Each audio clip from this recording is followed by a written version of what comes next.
राधा स्वामी की।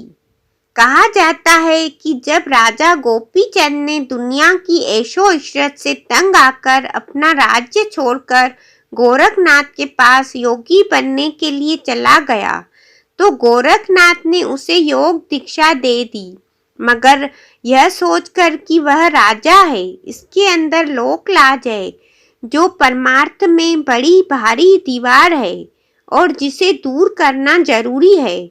उसने हुक्म दिया, बच्चा, जैसा मैं कहूँ वैसा करो।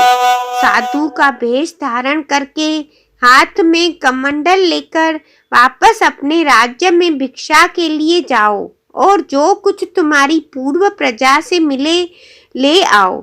अब राजा होकर अपने शहर में जाकर अपनी प्रजा से भिक्षा मांगना कोई छोटी सी बात नहीं। गोपीचंद ने श्रद्धा पूर्वक अपने गुरु का आदेश माना। जब शहर में गया, लोगों ने देखा कि यह राजा है, जिसने पैसा देना था उसने रुपया दिया। यह आगे योगियों को देता गया और योगी गुरु के पास पहुंचाते गए। शहर में मांग कर फिर रानियों के पास गया। उन्होंने देखा कि यह तो राजा है। जो अच्छे कपड़े और गहने थे सब उतार कर योगी को दे दिए कि अब राजा के बिना ये सब हमारे किस काम के। गोपीचंद सब वस्तुएं शिष्यों को देता गया और वे उन्हें अपने गुरु के पास भेजते रहे। अंत में गोपीचंद ने माँ के दरवाजे पर जाकर अलग जगाई। माँ ने उसे देखकर कहा, योगी, मैं गृहस्थ औरत हूँ, तू त्यागी है। गृहस्थ का धर्म नहीं कि त्यागी को उपदेश दे, लेकिन इस समय तू मेरे दरवाजे पर मांगने आया है। मुझे अधिकार है कि मैं जो चाहूं भिक्षा में दूं।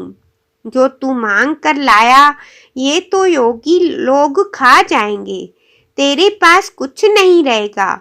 इसलिए मैं तुझे ऐसी भिक्षा नहीं देती, बल्कि 3 बातों की भिक्षा देती हूँ।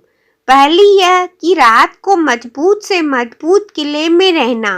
दूसरी यह कि स्वादिष्ट से स्वादिष्ट भोजन खाना। और तीसरी यह कि नरम से नरम बिस्तर पर सोना। यह सुनकर योगी बोला, माँ, तेरे उपदेश से मैं साधु हुआ हूँ, लेकिन अब तू मुझे क्या उल्टा उपदेश दे रही है। अगर कोई स्त्री कहती तो मैं उसे समझता। देख माँ, जंगलों में मजबूत किले और स्वादिष्ट भोजन कहाँ, इसी तरह नरम बिछौने कहाँ। वहाँ सूखे टुकड़े खाने पड़ते हैं, घास पर लेटना पड़ता है।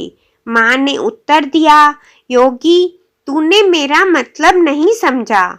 गोपीचंद द्वारा मतलब पूछने पर उसने कहा, मेरा मतलब यह है कि तू दिन रात जागना, अभ्यास करना, जिस वक्त तुझे नींद तंग करे, गिराने लगे, तो वहीं सो जाना, चाहे कांटे हो या कंकर। वही नरम से नरम बिछोना होगा। मुझे तुझे ऐसी नींद आएगी जैसी कभी फूलों की सेज पर भी नहीं आई होगी। दूसरे, जहाँ तक हो सके थोड़ा खाना और भूखे रहना।